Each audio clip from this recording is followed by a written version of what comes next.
국내 국외 각 가정과 각 처소에서 예배드리시는 성도 여러분에게 우리 주 예수 그리스도의 은혜가 충만하기를 축복합니다.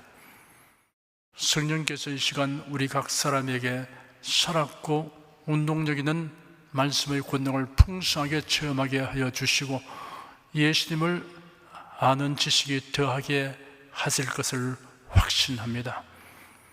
오늘은 누가복음 6장 39절에서 44절까지를 함께 살펴보겠습니다. 39절, 40절 두 절을 함께 읽겠습니다.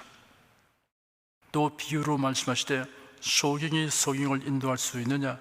둘이 다 구덩이에 빠지지 아니하겠느냐? 제자가 그 선생보다 높지 못하나 무릇 온전케 된 자는 그 선생과 같으리라. 인간 사회에는 선생, 인도자, 지도자가 꼭 필요합니다. 이들은 소수든 다수든 다른 사람을 가르치고 안내하고 이끌어주는 역할을 합니다. 모든 사람은 일생 동안 지도를 받거나 지도하는 역할을 합니다. 두 사람 이상이 있으면 지도받고 지도하는 관계가 형성됩니다. 지도자는 지도받는 자보다 그 지도하는 일에 지식과 능력이 앞서야 합니다. 지식도 없고 능력도 모자라는 사람이 지도하면 때로는 치명적인 결과를 초래할 수 있습니다. 스승의 지도를 받는 사람은 열심히 배우면 스승의 수준 혹은 그 이상의 경지에 이르게 될 수도 있습니다. 사람의 일생에 중대한 영향을 미치는 요건 중의 하나는 누구의 지도를 받는가 하는 것입니다. 세상에는 자격 미달의 지도자 또는 사악한 지도자가 있어서 그를 따르는 사람들이 낭패를 당하고 불행의 수렁에 빠지게 합니다. 야고보 사도는 권고하기를 내 형제들아 너희는 선생된 우리가 더 큰 심판 받을 줄을 알고 많이 선생이 되지 말라 하였습니다. 선생, 인도자, 지도자의 책임은 아주 중차대할 뿐 아니라 그가 다른 사람에 끼친 일에 대하여 심판을 받을 때가 오기 때문입니다. 역사상 인류에게 심대한 악영향을 미친 논리와 사상을 가르친 사람들 중에 두 사람의 예를 들어보겠습니다. 찰스 다윈과 칼 마르크스입니다. 그들이 가르친 진화론과 유물론적 공산주의 사상이 초래한 폐단과 해악은 말로 다 형용하기조차 어렵습니다. 영국의 생물학자 찰스 다윈은 생물 진화론을 제정하는 데 기초가 되는 자료를 모으려고 5년에 걸쳐 남아메리카와 남태평양의 여러 섬과 오스트레일리아 등을 다니며 탐사하였습니다. 그 자료들을 정리하고 연구를 거듭하여 1859년 자연선택에 의한 종의 기원에 관하여라는 저서를 발간하였습니다. 책이 발간되자 당일에 매진되었고 큰 반향을 일으켰습니다. 그로부터 지금까지 진화론은 천지 창조에 대한 성경의 기록을 사람들이 마치 신화와 전설처럼 취급하게 하는 역할을 하고 있습니다. 진화론은 신자들의 믿음을 파괴하고 불신자들이 신앙을 가지는 데 장애물이 되게 하는 사탄의 전략 무기로 사용되고 있습니다. 진화론이 성립될 수 없는 과학적인 이유들은 수없이 많습니다.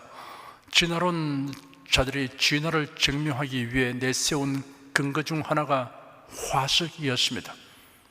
그러나 화석은 연구할수록 오히려 진화론이 잘못되었음을 증명하는 증거가 될 뿐입니다.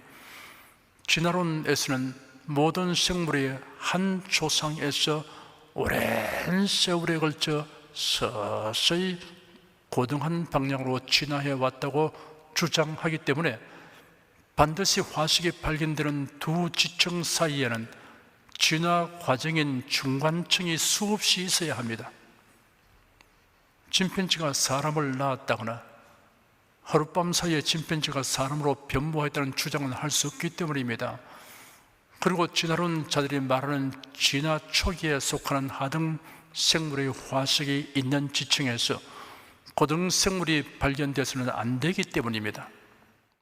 과학 전문지인 뉴스위크에서 언급하기를 과학자들이 종 사이를 연결하는 중간 형태의 전이 화석을 찾으려고 하면 할수록 더욱 낙담하게 된다. 화석 기록에는 중간 형태의 전이 화석이 없다는 것이 법칙이다 하였습니다.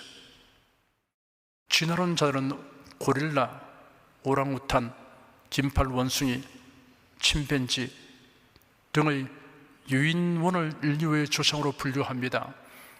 한때는 사람으로 진화되기 직전의 유인원이 발굴되었다고 보고되었고 굉장히 귀중한 증거로 인정되었으나 세월이 지나 그 증거들은 극소수의 뼈와 이를 조립해 만든 흙으로 밝혀졌습니다.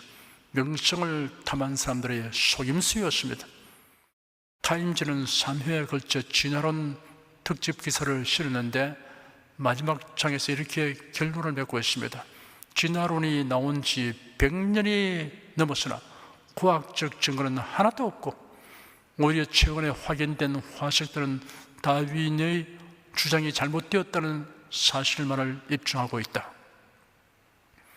진화론이 발표된 지 수십 년간은 사람들이 잃어버리는 화석 고리들을 찾을 수 있으리라고 수긍하는 분위기였습니다.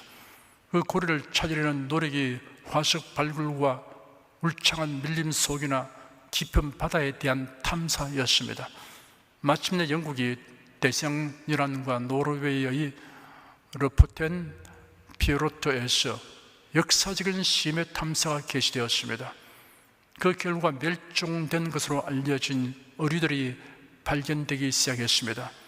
이에 따라 심해야말로 가장 안전한 은신처이므로 오랜 지질 시대의 생물들이 발견된 것이 확실하다는 분위기에 휩싸이게 되었습니다.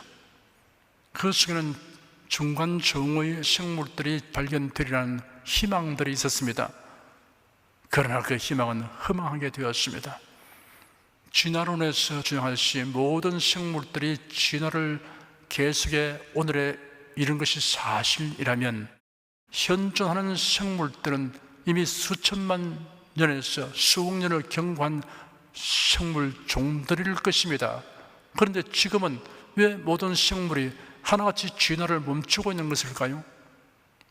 무척수에서 척수로, 어류에서 양서류로, 양서류가 파충류로, 파충류가 조류와 포유류로, 실추류와 같은 포유류에서 유인원으로, 유인원이 사람으로 진화하는 현상이 무수히 쏟아져 나와야 하는데 지금까지 수천 년간 왜 한 건도 일어나지 않고 있는 것일까요? 다윈의 진화론은 환경에 적응하는 생물만 살아남고 그렇지 못한 것은 도태되어 멸절된다는 논리인 적자 생존에 의한 자연 선택을 주장하지만 자연계는 이와 반대로 약한 생물들이 더욱 번성하여 먹이 사슬을 이루고 있습니다. 동물의 왕이라는 사자나 호랑이의 숫자는 계속 줄고 있지만 연약한 초식 동물들은 번성하고 있습니다. 강한 자만이 살아남는다는 적자 생존 이론은 초식 동물이 육식 동물보다 더 번성하고 있는 현실로 볼 때 타당성을 잃게 됩니다. 자연계에는 공생 현상이 있습니다. 나비와 벌들은 꽃이 없으면 아예 존재하지 못합니다. 악어와 악어새의 공생도 신비롭게는 마찬가지입니다. 공생의 원리는 동식물 세계에 무수히 적용되는 법칙입니다. 동물들이 가지고 있는 본능도 창조주의 지적 설계를 암시하는 증거 중 하나입니다. 의도적인 정보가 유전자 안으로 입력되지 않고서는 각종 생명체가 보여주는 본능적 행위에 대해 해석을 할 수 없습니다. 연어가 산란하기 위해 먼 바닷길을 헤엄쳐서 자기가 태어났던 하천으로 되돌아오는 신비를 진화론적으로는 설명하지 못합니다. 철새들이 때를 따라 머나먼 대륙을 차질 없이 이동하는 비행 능력도 마찬가지입니다. 거북의 새끼들은 알에서 부화하자마자 바닷속을 향해 길을 쓰고 달립니다. 제비갈매기의 새끼는 아래서 부화되면서 자기를 품어준 어미새의 목소리를 기억하고 어미새만 따라다닙니다. 다른 새들에게 접근하면 쪼여 죽기 때문입니다. 모든 새들은 모성애를 어디서 배웠는지 자기가 품어서 낳은 새끼들이 자립할 때까지 쉬지 않고 먹이를 물어다 주며 양육합니다. 그리고 새끼들이 다 자라면 둥지 밖에서 먹이로 유인해 자연에 적응하는 훈련을 시킵니다. 자연과학은 본질적으로 과학적 방법에 따라 사물 속에 숨어있는 원리나 법칙을 찾아내고 실험적으로 검증할 것을 요구합니다. 그리고 누가 어디서 실험을 하든 동일한 결과가 변함없이 나올 때, 즉 재현성이 있을 때 비로소 자연과학의 법칙으로 인정을 받을 수 있습니다. 그러니 진화론의 연구 대상인 생명의 기원이나 생물 종의 다양성 문제는 실험의 대상이 될 수 없습니다. 그 이유는 재현할 수 없기 때문입니다. 그러므로 진화는 과학적으로 증명되지 않는 일종의 종교적 신념에 불과합니다. 진화의 요인이라는 돌연변이도 진화가 아닌 퇴화의 증거일 뿐입니다. 모든 생물의 세포에 있는 유전자의 유전 정보는 우연히 저절로 생겨날 수 없습니다. 물질로부터는 어떠한 정보도 나오지 않습니다. 정보는 누군가 외부에서 넣어주어야만 합니다. 누가 그 정보를 준 것입니까? 이 질문에 대한 확답은 성경만이 줄 수 있습니다. 성경에는 태초에 하나님이 천지를 창조하셨다, 성령께서 운행하시고 하나님이 말씀하시니 그대로 되었다라고 계시되어 있습니다. 이어서 칼 마르크스의 유물론적 공산주의 사상이 초래한 폐단과 희약에 대하여 말씀해 드리겠습니다. 그는 찰스 다윈보다 9년 후인 1818년에 태어났습니다. 만물의 근원은 물질이고 영혼, 정신, 마음이라는 것은 물질의 작용이며 산물이다, 물질의 그림자와 같은 것이다 라는 주장이 마르크스가 주장하는 유물론 사상의 핵심이고 근원입니다. 유물론의 근거한 공산주의 사상과 체제는 하나님에 대한 신앙이나 개념을 용납하지 않습니다. 종교와 교회당과 신앙을 용납하면 유물론이 쓸 자리가 없어지므로 모두 말살해버립니다. 그러므로 공산주의 체제 국가의 지도자들은 무자비한 인권유린 대량 학살을 자행합니다. 공공연한 거짓과 선동으로 인민을 쇠뇌하며 노예화합니다. 공산주의 종주국인 소련이 몰락하기까지 70여 년 동안 공산국가에서 숙청이라는 이름 아래 고문당하고 감금되고 처형당한 무고한 사람들의 수는 다 셀 수 없습니다. 천지만물은 하나님이 창조하셨으며 하나님은 사람을 영혼과 육체를 가진 존재로 지으셨습니다. 사람의 육체는 죽음에 이르러도 영혼은 영원히 존재합니다. 이 사실이 성경에 기록되어 있습니다. 이는 사람의 연구와 발상에서 나온 것이 아닙니다. 하나님이 계시하신 것입니다. 이러한 성경 말씀을 거스르는 논리와 사상을 가르치는 자와 거기에 기반한 사회 체제를 이끄는 지도자는 영원하고 참된 진리를 인식하는 눈이 완전히 먼 사람입니다. 이런 자들이 대중을 기만하고 미혹하여 권력을 손에 쥔 지도자가 되면 자신만 망하는 것이 아닙니다. 수많은 사람을 불행과 멸망의 구덩이에 빠지게 합니다. 더욱 기막힌 일은 마르크스의 가르침을 따라 공산국가를 건설한 소련의 정치 지도자 레닌의 동상이 공산주의의 몰락으로 밧줄에 묶여 끌어내려진 지 어느덧 30년이 더 지난 지금도 북한은 공산당 일당 지배체제 하에 있고 북한 동포들은 자유를 잃고 인권을 무참하게 유린당하고 있습니다. 이러한 세계 역사의 와중에서도 1948년 8월 15일 하나님께서 대한민국을 세워주셨으며 훌륭한 지도자들을 일으켜 주셨습니다. 국민이 최대한 자유를 누리면서 정치, 경제, 문화적 선진 대국으로 발돋움할 수 있는 길에 대한 해안을 지닌 지도자들이 출연하여 국민들을 가르쳐 일깨우고 이끌어 나가게 하셨습니다. 이승만 초대 대통령이 자유민주국가 대한민국을 건국하고 박정희 대통령이 획기적인 경제 부흥을 일으킨 기반 위에서 지금은 온 세계가 경의의 찬눈으로 바라보며 괄목상대하는 지경에까지 발전하였습니다. 북한의 적화 야욕에 의한 불법 남침으로 동족 상잔의 비극적 전쟁을 치러야 했고, 무분별을 하거나 혹은 의도성을 가진 종북 좌파들, 심지어 주사파들이 날뛰고 있는 상황에서도 하나님이 보호하여 주셔서 이태로운 고비들을 극복하여 왔습니다. 자유 대한민국의 헌법을 존중하고 애국하는 국민들, 그리고 모이면 예배하고 흩어지면 전도하며 국가 안보를 위해 애타게 기도하는 성도들이 있어서 하나님의 긍휼의 여기심을 받고 있는 것입니다. 사탄은 한국 교회를 악법으로 통제하고 마침내 폐쇄하도록 하려고 날뛰고 있습니다. 한편으로는 다른 복음, 사이비 복음으로 복음을 혼잡하게 하며 또한 교회와 성직자들을 세속화하여 교회와 성도의 본질을 상실하도록 하려고 작용하고 있습니다. 교회와 모든 성도들은 이런 현실을 직시하고 더욱 끼어 기도하며 신앙의 본질을 수호하고 교회의 사명을 더욱 열심히 수행해야 합니다. 성경대로의 믿음의 기반에 서지 아니하고 인본주의적인 다른 복음을 전하는 신학 교수와 교육자들이 교회의 지도자가 되어 이끌면 이를 따른 자들까지 멸망의 구덩이로 들어가게 됩니다. 진화론을 주창한 다윈, 유물론적 공산주의를 만연시킨 마르크스, 사이비 복음을 전하는 교회의 지도자는 자신만이 아니라 많은 사람들을 멸망의 구덩이로 끌고 가는 범죄자들입니다. 이들은 하나님을 아는 지식에 대해는 눈먼 자들입니다. 성경대로의 복음에 대하여 눈먼 자들입니다.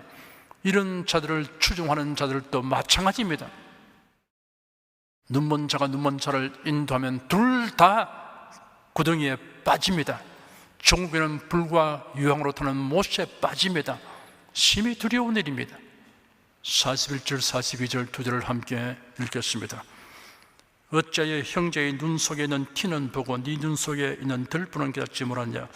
너는 네 눈 속에 있는 들불을 보지 못하면서 어찌하여 형제에게 말하기를 형제여 나로 네 눈 속에 있는 티를 빼게 하라 할 수 있느냐? 외식하는 자여 먼저 네 눈 속에서 들불을 빼어라. 그 후에야 네가 밝히 보고 형제의 눈 속에 있는 티를 빼리라. 사람은 자신의 잘못에 대하여는 인식하지 못하거나 대수롭지 않게 여기나 다른 사람의 잘못에 대하여는 확대 해석하는 경향이 다분히 있습니다. 학교에서 아이들이 예쁜 꽃 그림이 새겨진 꽃병이 교탁에 놓인 것을 보고 야! 멋있는 꽃병이다! 하고 우르르 몰려갔습니다. 서로 가까이 다가가 만져보려고 하다가 일시에 앞으로 밀린 탓에 탁자가 흔들려 꽃병이 바닥에 떨어져서 끼어졌습니다. 그때 담임 선생님이 교실에 들어왔습니다. 화난 음소로 화병을 누가 깨뜨렸냐? 라고 물었습니다. 그 순간 아이들이 각각 옆의 아이를 가리키며 아무개가 떠밀었다고 말했습니다. 자기 잘못은 없고 다른 아이 때문에 된 일이라고 생각한 것입니다. 아담과 하와가 하나님의 명령을 어기고 선악과를 따먹었습니다. 하나님께서 그들을 찾아오셔서 문책하셨습니다. 아담에게 물으시기를 내가 네게 먹지 말라고 명령한 그 나무 열매를 네가 먹었느냐 하였습니다. 아담이 대답하기를 주께서 저와 함께 하도록 주신 여자 그가 그 나무 열매를 제게 주어서 제가 먹었습니다 하였습니다. 하나님께서 여자에게 네가 한 이 일이 무엇이냐라고 물으시자 여자가 대답하기를 뱀이 저를 속여 제가 먹었습니다 하였습니다. 아담과 하와는 하나님의 문책을 받는 순간 재빠르게 책임 전가하였습니다. 자신이 저지른 일보다 아담은 하와는 뱀이 우린 적응자이고 책임이 크다는 생각을 하였습니다. 이런 나쁜 본성이 아담의 후손들에게 미치게 된 것입니다. 이런 말도 일면은 아담 하와에게 책임 전가하는 것이라고 지적될 수 있겠습니다. 남의 눈에 티란 남의 허물을 의미합니다. 이를 보게 되거든 그것을 지적하기 전에 먼저 자신은 어떠한지 살펴본다면 반면교사로 삼을 수 있습니다. 타산지석이라는 고사성어가 있습니다. 타산지석 가히 공옥, 다른 사람이 못생긴 돌멩이라도 옥을 갈 수 있다는 말에서 유래되었습니다. 더 설명을 하자면 다른 사람이 거칠고 나쁜 돌이라도 내 옥을 다듬는 데 소용이 된다라는 뜻이므로 돌은 소인을, 옥은 대인을 비유하여 소인의 하찮은 은행조차 군자가 마음을 수용하고 덕을 쌓는 데 도움이 된다라는 교훈적인 의미가 있습니다. 그러니 연장자나 윗사람에게 들려주신 말씀을 타산지로 삼겠습니다, 또는 선생님의 경험을 타산지로 삼겠습니다 라고 말하면 결례가 됩니다. 귀중한 교훈으로 삼겠습니다 라고 말해야 합니다. 다른 사람의 결함, 실패, 허물에서 교훈을 얻으라는 말씀이 고린도전서에 기록되어 있습니다. 저희 중에 어떤 이들이 원망하다가 멸망시키는 자에게 멸망하나니 너희는 저희와 같이 원망하지 말라. 저희에게 당한 이런 일이 거울이 되고 또한 말세를 만난 우리의 경계로 기록하였느니라 하였습니다. 오늘 본문의 41절과 42절 말씀은 누구든 다른 사람의 허물을 지적하거나 판단하지 말라는 금지 명령이 아닙니다. 어찌하여 형제의 눈 속에 있는 티는 보고 네 눈 속에 있는 들불은 엿지 못하냐? 너는 네 눈 속에 있는 들불을 보지 못하면서 어찌하여 형제에게 말하기를 형제여 나로 네 눈 속에 있는 티를 빼게 하라 할 수 있느냐? 외식하는 자여 먼저 네 눈 속에서 들불을 빼어라. 그 후에야 네가 밝히 보고 형제의 눈 속에 있는 티를 빼리라. 남의 허물을 보게 되었을 때 취해야 할 마땅한 태도를 교훈하신 말씀입니다. 신중해야 하며 성도답게 처신해야 합니다. 자신이 알고 있는 것이 사실과 정확히 부합하는 것인가를 충분히 검토해 보아야 합니다. 허물을 지적해야 할 경우에는 때와 장소와 방법을 감안해야 합니다. 당사자에게만 말해줘야 할 것인지 공개적으로 알려야 할 것인지를 잘 판단해야 합니다. 많은 사람들에게 피해와 위험을 초래하게 할 것이라면 널리 알려야 합니다. 허물을 판단하는 기준이 자신이 되지 않아야 합니다. 성경 말씀으로 분별해야 합니다. 하나님의 영광을 나타내는 것인가를 고려해야 합니다. 타인의 허물을 지적하기 전에 먼저 자기 성찰을 하고 자신에게 있는 허물이 발견되면 회개해야 합니다. 43절, 44절 두 절을 함께 읽겠습니다. 못된 열매면은 좋은 나무가 없고 또 좋은 열매면은 못된 나무가 없느니라. 나무는 각각 그 열매로 아나니 가시나무에서 무화과를 또는 진리에서 포도를 따지 못하느니라. 예수 그리스도를 믿는 사람에게는 본질상의 변화가 생깁니다. 죄사함 받아 의롭게 되고 새 생명을 얻어서 하나님의 자녀로 다시 태어나게 되는 변화가 생깁니다. 거듭남은 하나님의 말씀과 예수님의 보혈과 성령에 의해서 됩니다. 하나님의 말씀을 믿고 예수 그리스도를 영접하는 사람은 예수의 보혈로 죄시험 받고 성령으로 거듭나게 됩니다. 예수 그리스도를 믿는 자에게 일어난 본질적 변화를 로마서 11장에는 나무를 접붙임하는 것으로 설명하였습니다. 또한 가지 열매가 꺾어졌는데 돌감람나무인 내가 그들 중에 접붙임이 되어 창감람나무 뿌리의 진액을 함께 받는 자 되었은즉 저희도 믿지 아니하는 데 그하지 아니하면 접붙임을 얻으리니 이런 죄를 접붙이실 능력이 하나님께 있음이라.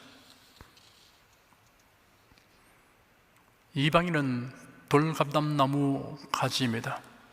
유대인은 원래 참감람나무 가지였는데 메시아에 대한 예언의 말씀을 깨닫지 못하고 제멋대로 행하여 꺾인 상태가 되었으면, 본질이 돌감람나무인 이방인도 예수를 믿으면 참 감람나무이신 예수님에게 접붙임이 됩니다.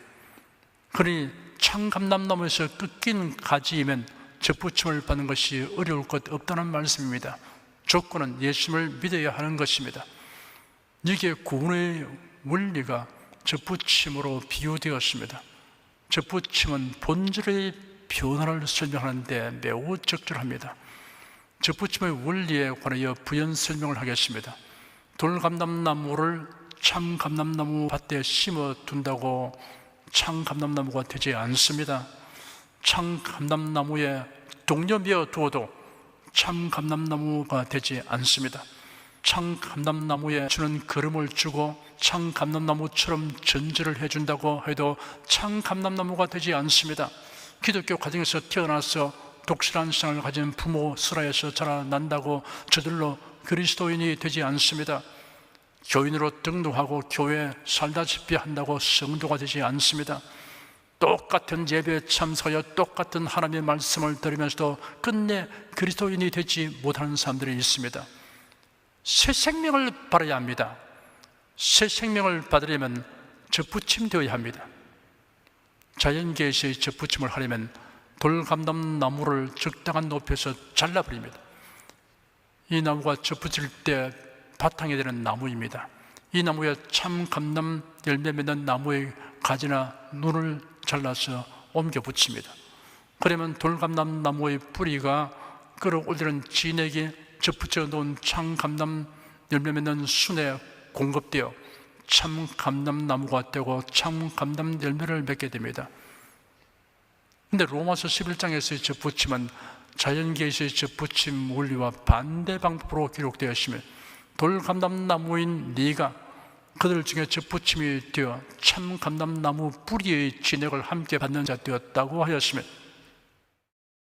로마서를 기록한 사도 바울은 농사꾼이 아니고 성경학자이며 천막을 만드는 기둥 소유자였습니다. 그러니 접붙임에 대하여 무지한 탓으로 이렇게 기록한 것이 아닌가라고 생각하는 것은 틀린 생각입니다. 성경은 기록자들이 성령의 감동하심을 받고 하나님께 받아서 기록한 것입니다. 그러니 성경의 원저자는 하나님이십니다. 그리고 성경은 오류가 없습니다.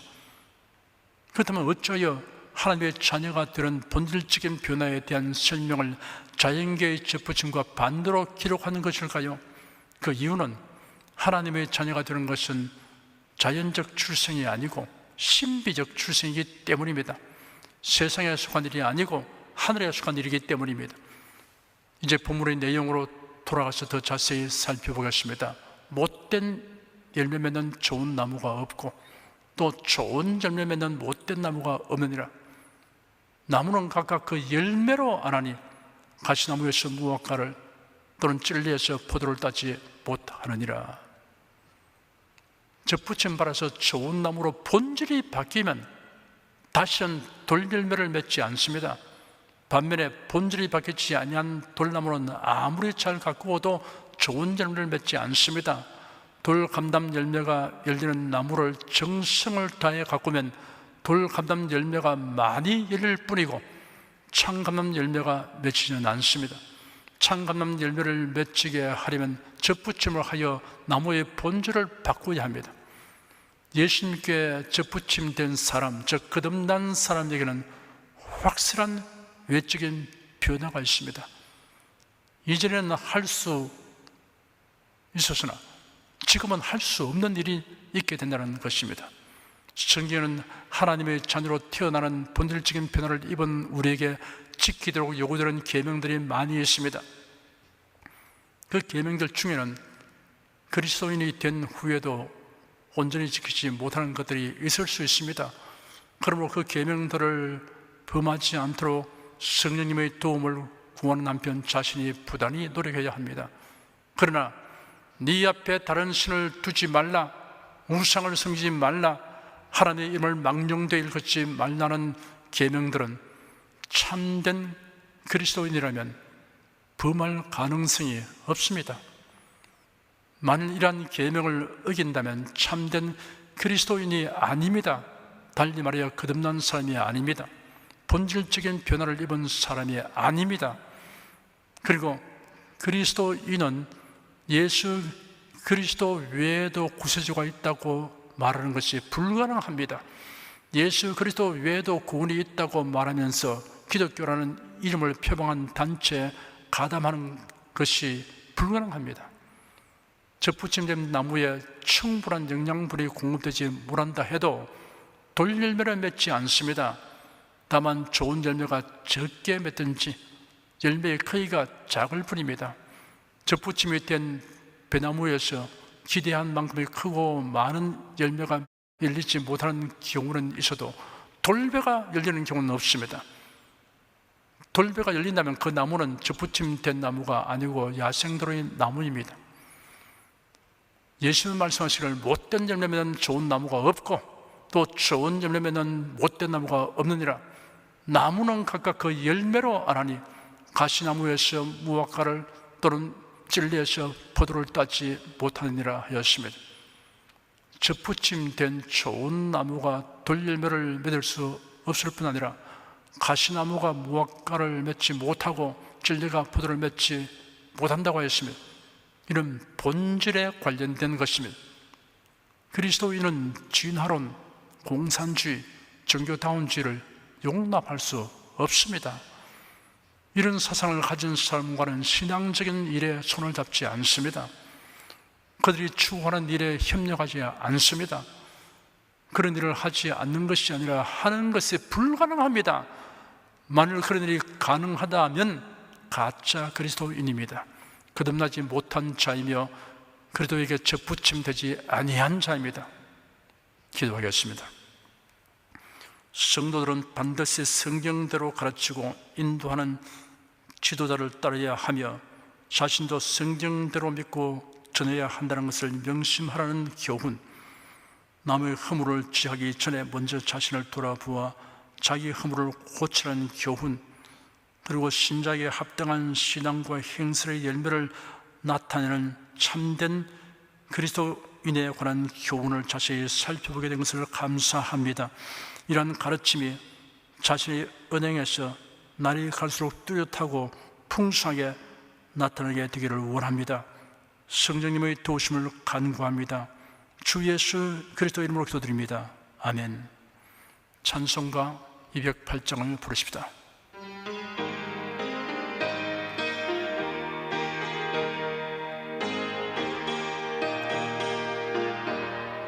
주 예수 내 맘에 들어와 계신 후 변하여 새 사람 되고 내가 널 바라던 참빛을 찾음도 주 예수 내 맘에 오심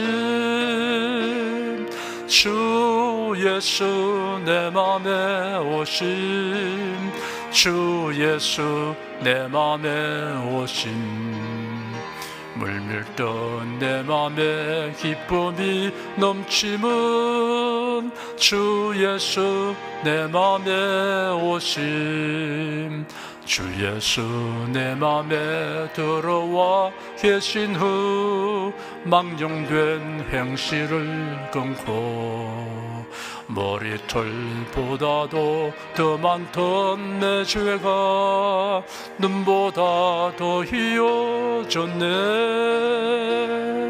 주 예수 내 맘에 오심 주 예수 내 맘에 오심 물밀던 내 맘에 기쁨이 넘치면 주 예수 내 맘에 오심 내 맘에 소망을 든든히 가지면 주 예수 내 맘에 오심 오심의 구름이 사라져버림도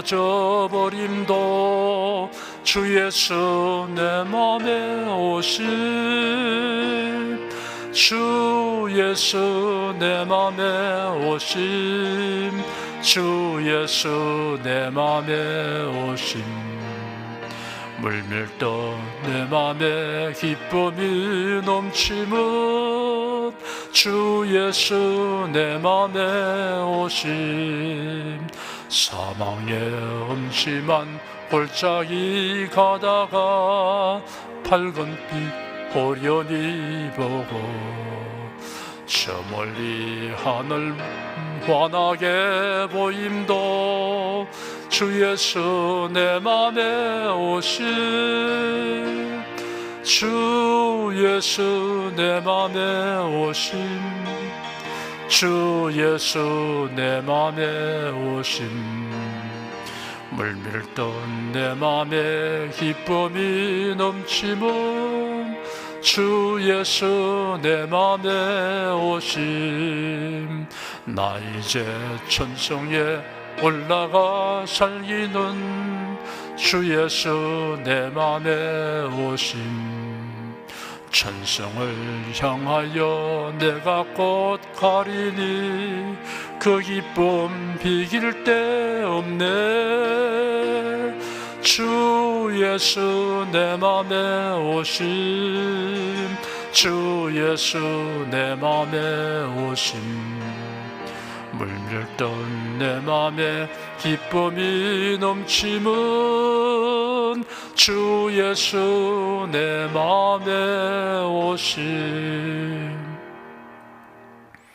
여러분 중에 그리스도인이 아니었으나 지금 하나님의 나라 백성이 되고 하나님의 자녀가 되기를 원하시는 분이나 지난날 교회에 다녔으나 그동안 신앙생활을 하지 아니하신 분은 지금 저를 따라서 신앙 고백 기도를 하시기 바랍니다.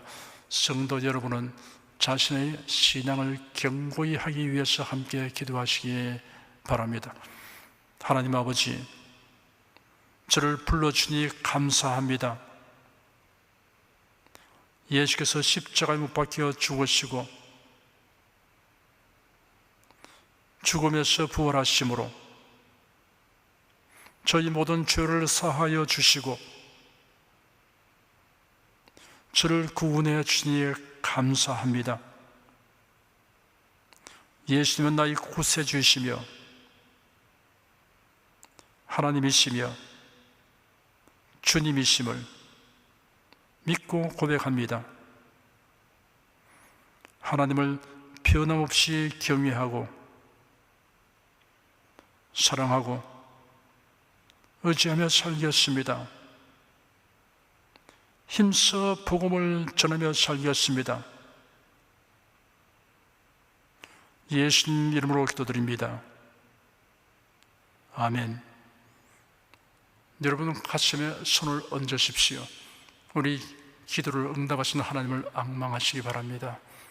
병약한 분들은 아픈데 믿음의 손을 얹으십시오. 주 성령께서 우리 가운데 임하여 계십니다.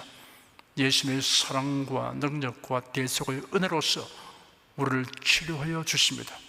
성령의 나타남과 능력으로 표적과 기사를 베풀어 주십니다.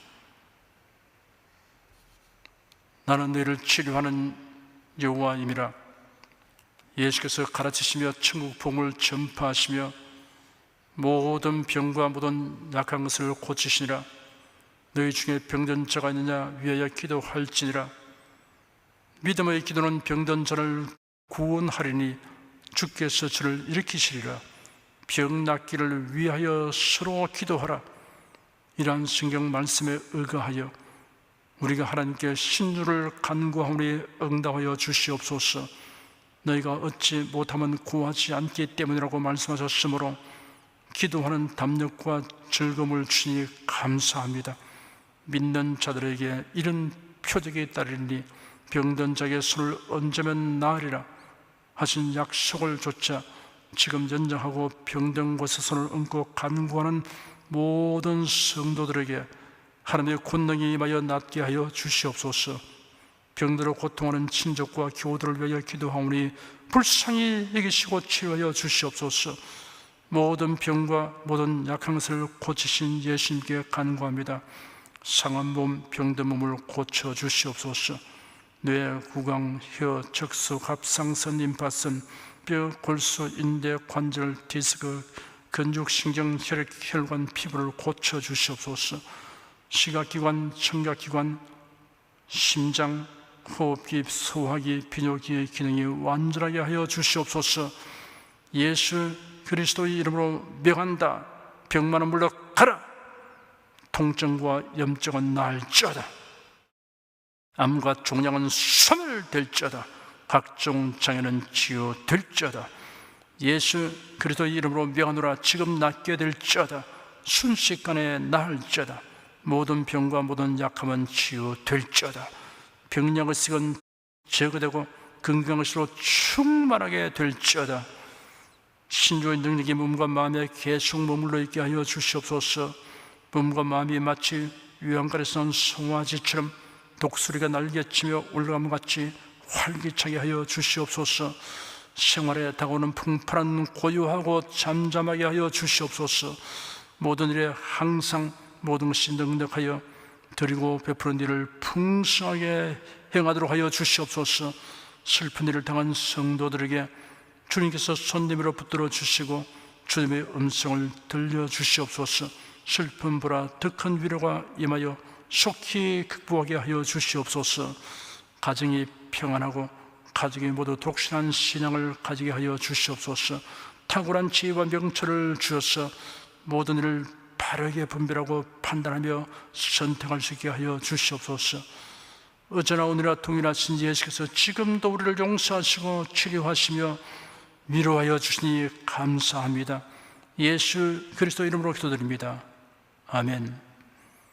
내 믿음대로 될지어다. 기쁘고 감사한 마음으로 예물을 드리십시다.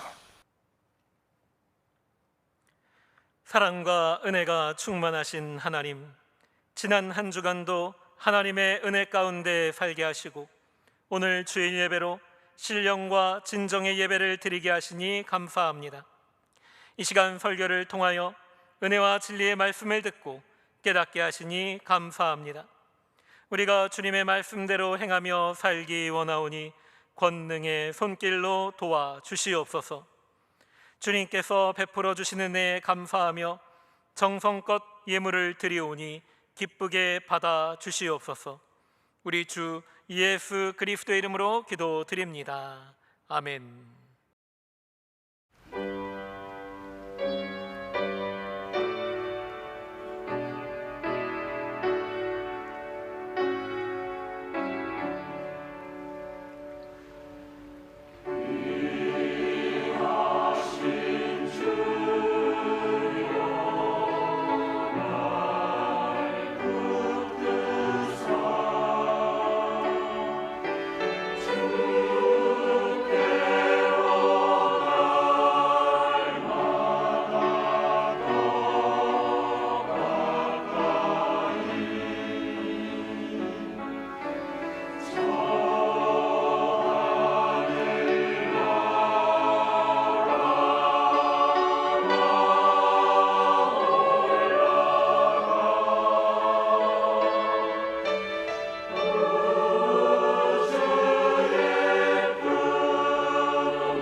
드리신 예물을 위해 축복하겠습니다. 하나님께 감사헌금 11조 건축헌금 선교헌금 1,000교회 설립헌금을 드렸습니다. 향기로운 예물로 연락해 주시고 우리 성도의 모든 생활을 윤택하게 하여 주시옵소서. 예수 그리스도 이름으로 축복하며 기도드립니다. 아멘. 성령 부르겠습니다.